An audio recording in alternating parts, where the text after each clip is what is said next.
काय आनंद काय करतोय? भजी खातोय. भजी खातोय? हा. थांब आलं. चल वा भजी खातोय.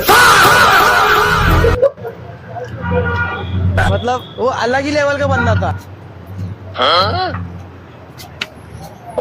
तो सांगतो सोबत हा काय काय लोक आहे ना हा एवढी बिनलाजी आहेत ना, डायरेक्ट येतात आणि भजी उचलतात आणि खातात, वडे उचलतात आणि खातात. अशी बिनलाजी लोक आहे, तुला सांगतो लय बिनलाजी लोक. म्हणजे लाज लज्जा आबरू इज्जत काय आहेच नाही त्यांना.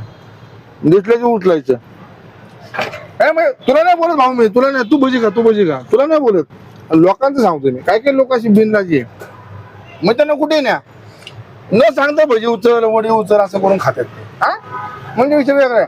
आणि त्यांना म्हटलं ना भजी उचलू नको तरी ते उचलणार, त्यांना म्हटलं ना वडा उचलू नको तरी ते उचलणार. आणि यांना असं जर बोललो भाऊ त्रास आपल्यालाच होतो. ज्यावेळेस असं मी एखादा बोललो भाऊ भजी खाऊ नको वडा खाऊ नको, मलाच उलट्या तुला जाते. तुला काय सांगायचं. अरे एक भजी खाल्लं तर तू एवढं बोलून दाखवतो राव.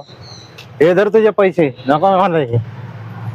अरे 50 नाही भाऊ, ते 30 रुपये जाऊ दे मुले. दादा तुमचे भजीचे पैसे घ्या ना, उरलेले मला द्या.